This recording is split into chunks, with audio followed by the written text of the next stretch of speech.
Hello, my name is Arnold Gwabaizi and I'm a student at College for America program in Southern New Hampshire University, and I'm working on a project called Psychology at Work, in which I will be talking about two videos that make scientific claims about happiness and stress, and then I'll compare and contrast both videos basing on the scientific claims that they made. So the first video is by a man called Brendon Burchard. He's a very famous motivational speaker, and in his video he talks about how happiness comes from common sense activities. Like we looking at our lives, from in the three different sections, like past and present and the future, and looking at the past with gratitude, like being happy of the good moments or good events that happened to us in the past. And also it talks about looking at the present with being being present in the present, being engaged in the present activity that we are doing, being fully present, so that we can achieve happiness. And also he talks about, like, when looking at the future, we look at the future with anticipation, with excitement, so that not focusing on the challenges that will obviously be in the future, but also looking at the the good things, the good events that we anticipate will happen in the future. He also talks about the philosophy of being physically happy. Like if we are physically healthy, then happiness comes easier. Like we are, it's not difficult to achieve happiness. Being physically healthy means like eating healthy foods, doing healthy activities like workouts, and yeah, stuff like that that makes you feel healthy, and then eventually makes you feel happy. He also talks about the being being active in our relationships, like maybe in our family or with a loved one, and then you have to actively participate in the relationship, making the relationship healthy. But you have to do that, like both parties have to contribute, so that we can regard the relationship can be healthy, and therefore make both parties happy in the relationship. So he also talks about being happiness coming from the recognition of a higher power, like God, and then you appreciate and you are grateful for everything that God has done for you in your life, and then you feel spiritually happy, which helps you gain like overall happiness.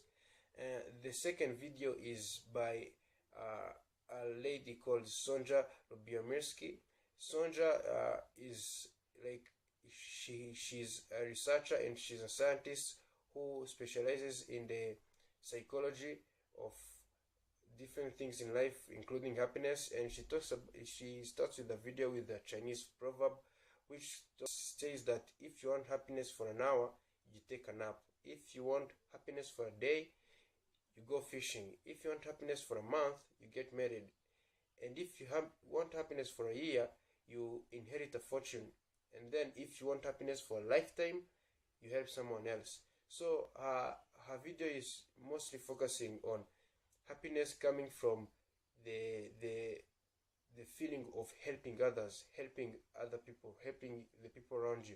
So she says that helping someone else creates some social consequences, but positive social consequences, like gaining new friends, making you feel like overall comfortable with the happiness you're providing to other people, and then you feel happy about yourself, and then overall happiness. And so she talks about a study that they conduct, an experiment that was conducted, where five like no like participants were asked to do 5 acts of kindness in a per week in a period of 6 weeks. Some chose to do like the all the 5 acts of happiness they were supposed to do per week, like in one day, and others like scattered them along the week. So as seen from the graph that is being projected, the the participants who did the activities in a single day uh, achieved like an overall great happiness than the participants who did the activities scattered around the week. But overall, helping other people provided a happiness to the participants. So the study supported the importance of the motivational effort and commitment and fit. So from the videos that I've just talked about, Brandon from the first video claims that happiness comes from common sense, and he claims that if we apply common sense to our everyday activities, we achieve happiness. And on the other hand, Sonja claims that happiness comes from the act of helping other people. So the video that has more scientific claims and support is by Sonja Lubomirski, because she provides a hypothesis that kindness brings happiness. Kindness to other people, to the surrounding, is bring happiness. And from the study that she shows and the graph that she provided, we can see clearly that the happiness increased with the kindness that the participants did to the people around. So it is seen that in the end, Sonja's scientific claim is more concrete than Brandon's. Thank you.